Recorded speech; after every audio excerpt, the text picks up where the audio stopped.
think I'll now request Mr. Dravu to give us a way forward. You know, we already know what has gone wrong, and all that victimhood and this kind of a misery and the the bad stories. Everybody knows, but please give us a reality check. And next about 10 to 12 minutes, and then rest we can address in the question answer session. Over to you, Mr. Hasif. Thank you, Shama. Very glad that you made this intervention because I was getting a little worried after hearing Major General Patoch. Because we don't have a way forward. If what he says is right, then we already have a way forward. What has happened is dramatically different from what has happened earlier. We are discrediting everybody who has worked there for the last 70 years. And now suddenly there is dawn of a new era. I can contest every single fact, which I don't think is a fact. But that's not what I want to do, honestly. Because I think we need to understand where we are coming from. And I would request that we start looking at things from not from a governmental perspective in terms of handouts of government, what is being said. I have run the state as a finance minister. I was economic advisor for a few years. I was chairman of the bank for 5 years. And before I was sacked as finance minister, the parliamentary committee, which does ranking of states, when I took over as finance minister in 2014, J&K was ranked 28th on financial management. Not by the state government, but by the government of India, the parliament. They set up a committee on this for all states. When I left, we were number 11. And I tweeted that day saying, now I know why I was sacked. So it's not that the work has not been done or the kind of stuff that's being said. But I want to look at the narratives that are being built and that are prevalent. And that too in a fairly autonomous academic institution, which actually determines a lot of stuff. Because if this is the kind of what we believe is happening, then I must say I am worried. First of all, this whole issue of development of J&K, that it is underdeveloped and it remained underdeveloped because of 370 and because of the government, elected governments, which were all corrupt, which were all anti-national, which were whichever way it was, and Article 35A, 370 acted as a development dampener. I will not quote a single figure from the government of J&K. I will only refer to statistics ratified by the government of India, produced by the Planning Commission, the Finance Commission, for which I had occasion to work on. And I'll give you 4 or 5 numbers. I don't want to get into details. I'll subsequently get into every detail that you want me to. Human Development Index calculated globally, standard form by the government of India, J&K stands at 0.688. National Index 0.64. We are better than the national average. J&K is better than the national average in terms of HDI. It is even better than Karnataka, Andhra Pradesh, and Gujarat, just in terms of Human Development Index as an indicator of development. You look at the poverty ratio, 22% poverty ratio nationally, 10% in J&K. You look at any number that you want to. I will give you numbers on, let's say, child immunization or national average age, 74 in J&K compared to 68 nationally. 75% of children in J&K are fully immunized compared to already average of 62. Even Himachal has 64. Gujarat is at 50. Then why are we underdeveloped? Infant mortality in J&K 24 per 1,000. By global standards, still high. But by national standards, we are much better off. National standard is 34 per 1,000. We are 24 per 1,000. Nationally, we compare ourselves with Africa. In J&K, we are sitting next to Southeast Asia. So where is this thing coming from? 87% of the girls in Kashmir are in school compared to 65% in the best states like Gujarat. What is the unemployment rate? 5% in Kashmir, lower than national. So what index are we looking at when we are looking at this whole thing of there has been no development? It has, and now we'll bring in development. I agree with the issue that a certain section of the population, whether it was Valmikis or West Pakistan refugees or were being discriminated against, even women. Yes, agreed, legislatively correct. They were discriminated against. But what percentage of population is that? 1%, 2%, 3%, not more than 5% in any case? We worked out a package. I worked out a package as finance minister. I negotiated with the government of India, the 80,000 crore package. We had a special package for West Pakistan refugees. And can I tell you what difficulty we faced? Not in getting the money, in spending the money.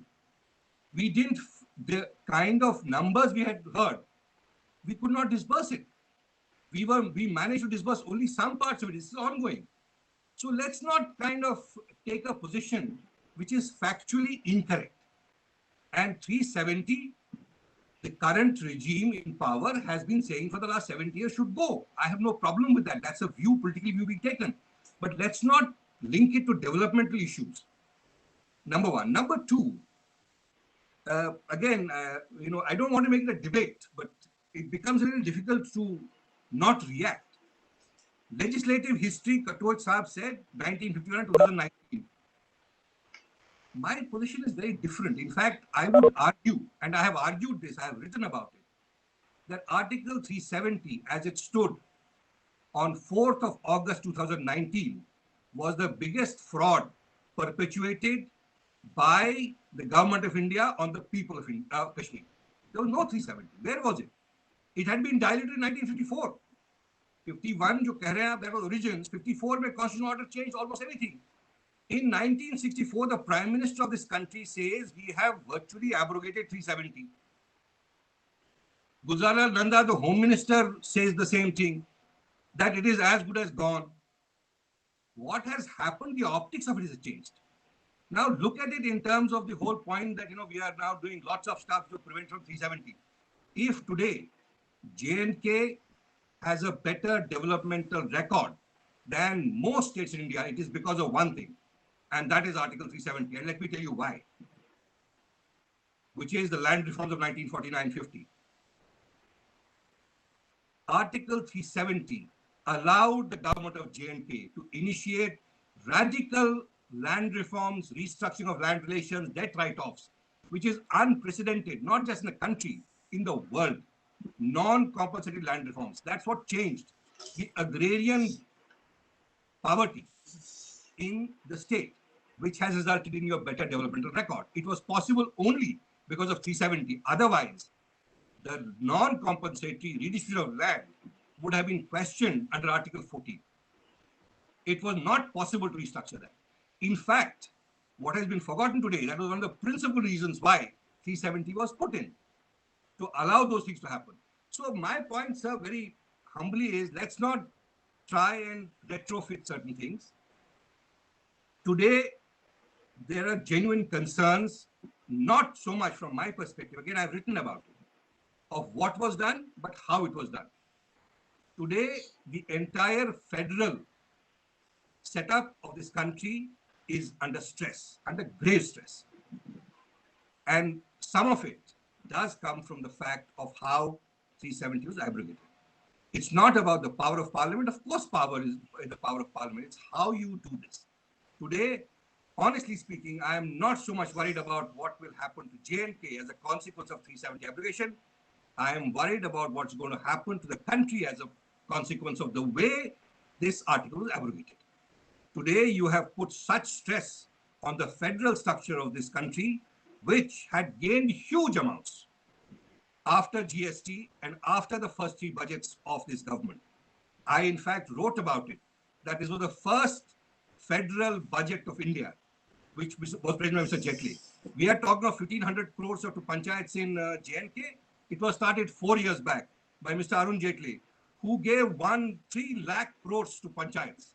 This is the biggest experiment of democratization of public expenditure in the world. We have to leverage that. It's not, and that is coming under question. Today, we have a situation, sir, as an economist, I can tell you, where the fact that compensation of GST is being rained upon is going to cause a huge crisis within the setup, politically, socially. At the end of the day, the constitution is not just a document, it's a social compact, it's a political compact between states and center, which is being violated. But the point that I really want to make today, and that is the only thing I would want this gathering to pick up and discuss, is that is the Kashmir issue, the problem, the conundrum, whatever you want to call it, only a problem of the government of India? I think it is a problem of the civil society of India. The J&K issue cannot be resolved by only governmental initiatives. There has to be a much larger program for this, which originates in the civil society of India. And the disengagement of the civil society of India from this issue is my biggest concern. And I've been saying this for the last 5-7 years. One of the reasons why I was sacked as finance minister was this. I spoke out at a seminar saying that it's not a political issue, it's a social issue. You need to understand how the country doesn't react to J&K. I look at academics. There is hardly any work being done in any university. There's tremendous amount of work which has been done on the economic model, the land reforms of Kerala, which came 5 years, 7 years after J&K. There's not a single work being done on how transformative things were done in J&K. No research is being done. No universities are working on it. So there has to be some engagement at the level of civil society, which will be the key for resolution of J&K. How you want to normalize the situation. Talk is made about investments. Sir, 370, 35A was never a barrier to any investment. You already had a lot of investments there. 1964, as early as 64, the Birla Enterprises is set there, which is still one of the largest enterprises in J&K.